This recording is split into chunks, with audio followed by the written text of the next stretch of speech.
Sebenarnya, rahasia apa yang ingin Pak D ceritakan padaku? Tanyaku akhirnya, setelah cukup lama kami hanya saling terdiam. Sepertinya Pak D Rohim masih ragu untuk menceritakan hal tersebut padaku. Kamu ingin tahu apa alasanku sebenarnya masih belum menikah sampai saat ini? Pak D Rohim balik bertanya. Jika Pak D bersedia untuk menceritakannya, saya siap mendengarkannya. Dan saya janji, saya tidak akan menceritakan hal tersebut kepada siapapun. Balasku. Termasuk kepada istrimu, ucap Pak D Rohim lagi. Iya, termasuk kepada istriku. Balasku cepat, karena aku semakin penasaran dengannya. Pak D Rohim terlihat menarik napas beberapa kali. Kemudian ia pun akhirnya berucap, "Aku dilahirkan tidak seberuntung orang-orang pada umumnya. Aku dilahirkan berbeda. Aku tidak sedang menyalahkan takdir ataupun membenci keadaan. Tapi kadang aku membenci diriku sendiri." Begitu ia memulai ceritanya.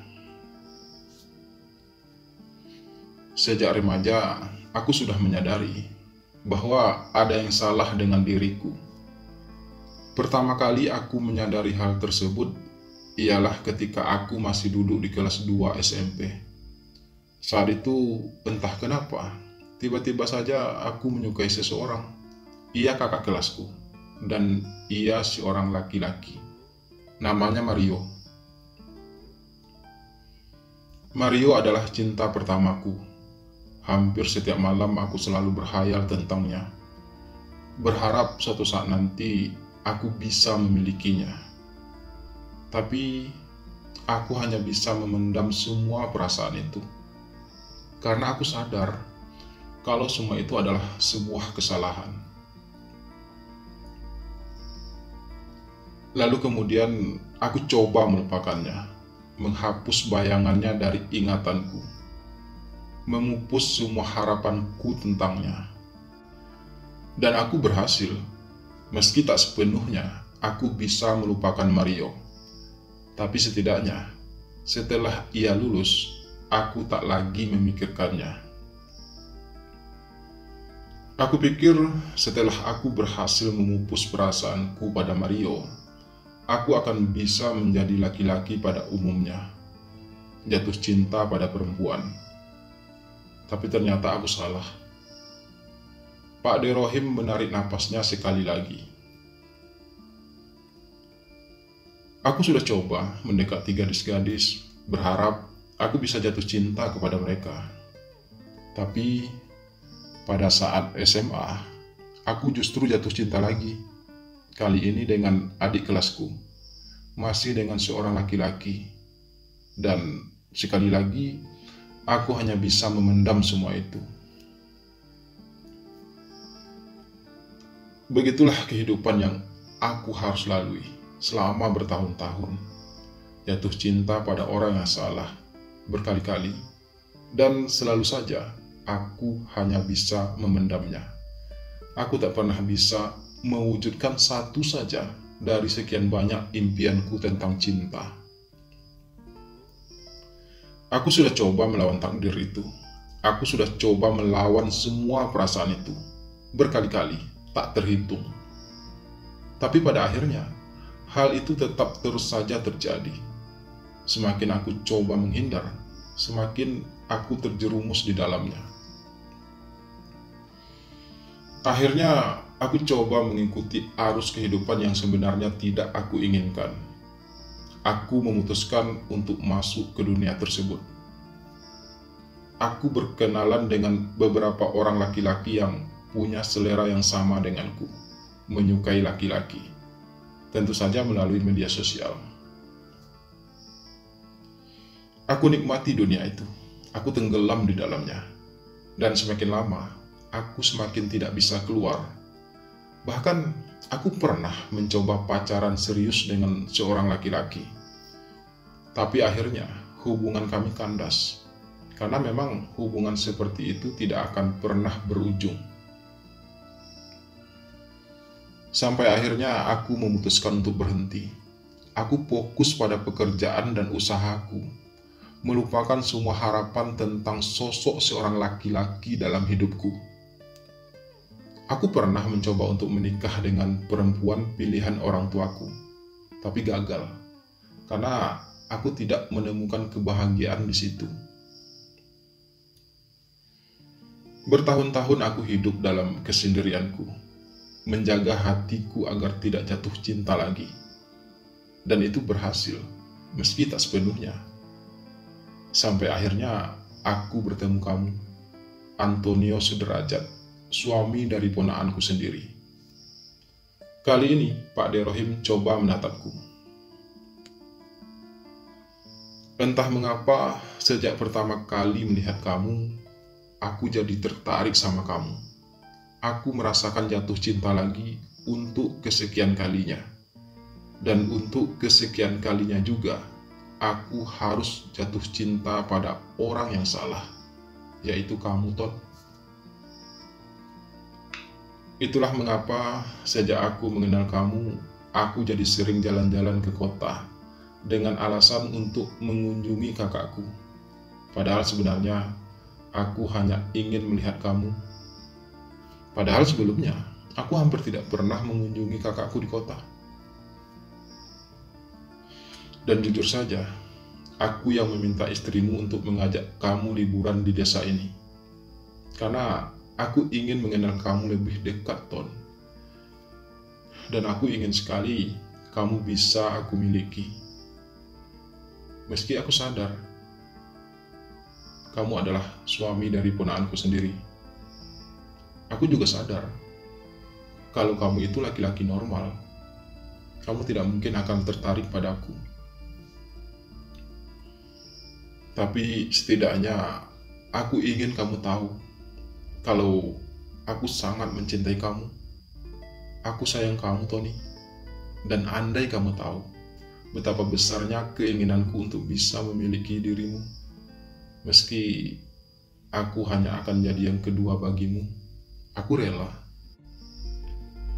Pak De Rohim mengakhiri ceritanya dengan sebuah helaan napas berat. Ia tak berani menatapku lagi. Sejak tadi, ia hanya tertunduk. Sementara hari sudah mulai gelap, keremangan senja mulai menyelimuti daerah tersebut. Aku ikut menghela napas berkali-kali. Kejujuran Pak De Rohim barusan benar-benar di luar dugaanku, bahkan hampir di luar nalarku. Aku mencoba untuk tidak percaya, tapi ini nyata, semuanya nyata.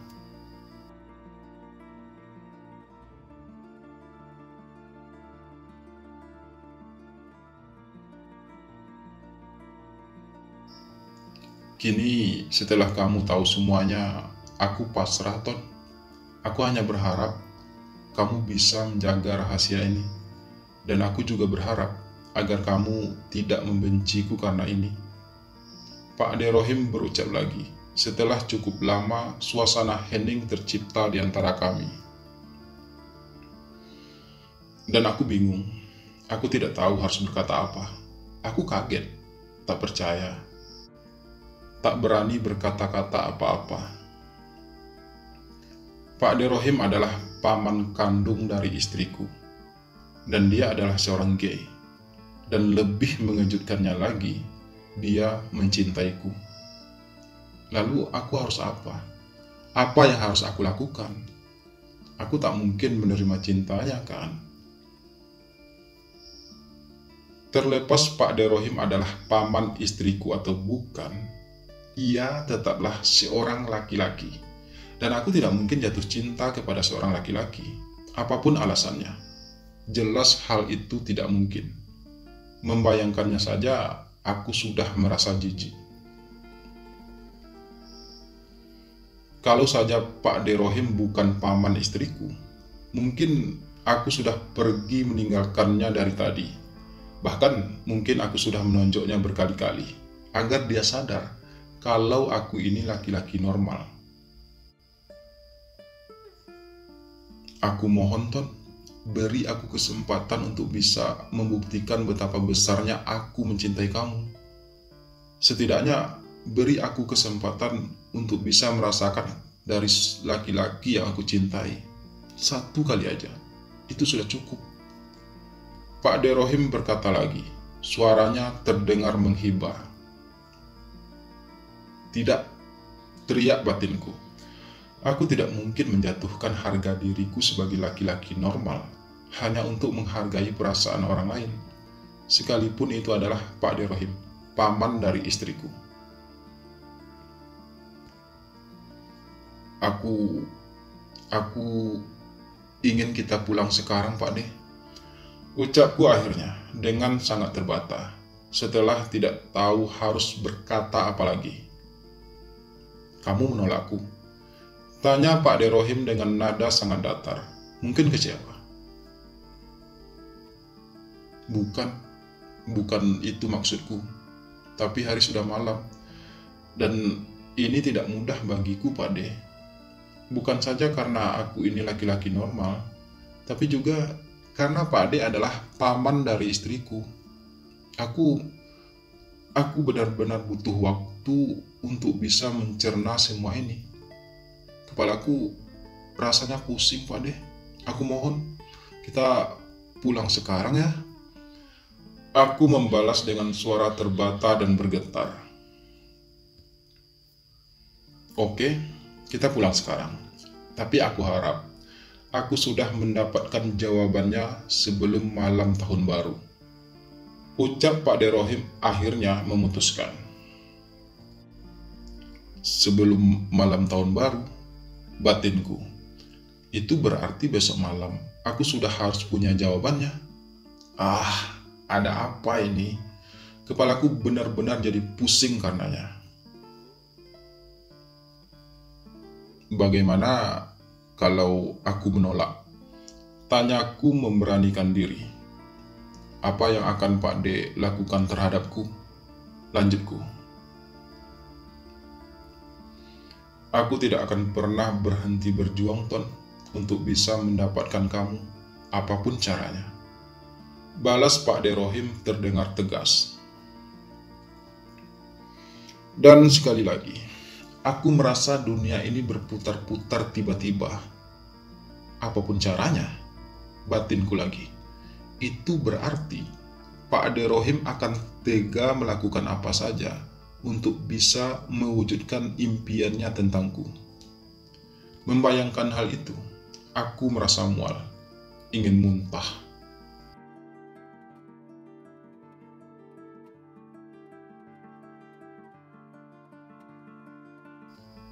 Besok subuh-subuh kita harus pulang ke kota.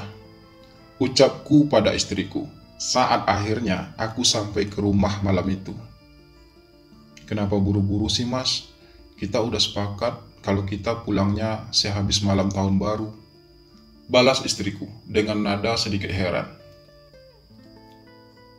Bos nelpon, katanya besok ada yang harus saya kerjakan. Alasanku berbohong. Tapi bukankah semua karyawan libur? Biasanya juga masuk kerjanya sehabis tahun baru.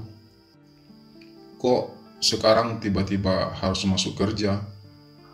Balas istriku lagi, setengah tak percaya dengan alasanku. Iya, tapi ini ada kerjaan mendadak dan besok sudah harus selesai. Aku nggak mungkin menolak kan? Balasku terus berbohong. Istriku terdiam sesaat. Ia seperti mencoba mencerna setiap ucapanku barusan. Ya udah, terserah Mas aja. Kalau begitu, saya siap-siap dulu. Sekalian minta izin sama nenek dan Pak De Rohim. Balas istriku akhirnya, yang membuat aku merasa sedikit lega. Aku memang berniat untuk segera pulang. Aku tidak ingin lebih lama lagi di sini. Bukan karena aku membenci Pak De Rohim, tapi jika aku tetap di sini, ia pasti akan terus menuntut jawabanku. Sementara aku tidak berani menolaknya, dan aku juga tidak mungkin menerimanya. Cinta Pak De Rohim padaku tanpa logika. Seharusnya ia tidak seperti itu. Seharusnya logikanya bisa berpikir lebih jernih. Bukankah aku ini suami dari ponaannya? Aku ini menantu dari kakak kandungnya, yang berarti aku juga menantunya. Tapi mengapa ia harus bersikeras untuk bisa memilikiku? Tak kusangka, pikiran Pak De Rohim bisa sepicik itu. Mungkin pikirannya masih terlalu sempit untuk menerima kenyataan bahwa aku adalah laki-laki normal yang sudah beristri dan punya anak. Lebih parahnya lagi, aku ini suami dari ponaannya sendiri. Kalau saja ia bukan seorang laki-laki, mungkin aku masih bisa mempertimbangkan hal tersebut. Tapi, sudahlah. Yang penting saat ini, aku harus segera pulang ke kota dan melupakan semua yang terjadi di kampung ini. Aku tak ingin mengingatnya. Aku akan menganggapnya hanya sebuah mimpi, bukan kenyataan. Tapi, mampukah aku melupakan semua ini begitu saja? Akankah Pak De Rohim berhenti mengejarku? Sakit hatikah dia jika aku tidak memberi jawaban apa-apa padanya?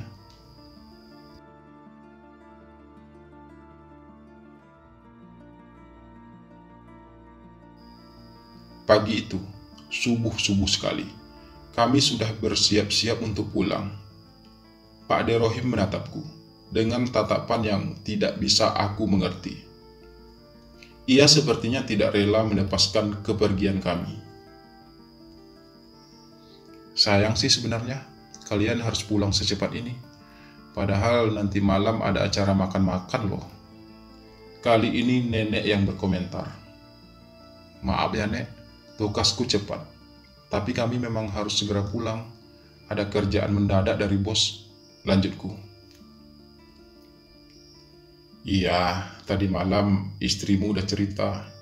Tapi sayang aja sih sebenarnya. Balas nenek dengan raut kecewa. Nggak apa-apa nek, besok kalau ada waktu lagi, kami pasti akan kesini lagi kok. Atau nenek ikut kami aja ke kota. Kali ini istriku yang berucap. Kamu kan tahu kalau nenek nggak bisa naik mobil jauh-jauh. Lagi pula, kalau nenek ikut, nanti Pak Demu tinggal sendiri dong. Balas nenek. Ya udah nek, kalau begitu kami pamit dulu. Ucapku cepat. Aku hanya ingin segera pergi dari sana. Ya udah, hati-hati ya. Balas nenek, sambil ia menciumi anak kami sekali lagi. Lalu dengan segera aku pun masuk ke mobil, diikuti oleh istriku. Kami segera meninggalkan rumah tersebut, diiringi tatapan tidak rela dari nenek dan terutama dari Pak De Rohim. Saya yakin ia pasti sangat kecewa akan keputusanku tersebut. Aku yakin Pak De Rohim tidak percaya dengan alasanku untuk pulang cepat. Ia pasti tahu alasanku yang sebenarnya. Tapi, ya sudahlah. Apapun yang akan terjadi nantinya, Semoga saja aku bisa menghadapinya. Ya, semoga saja.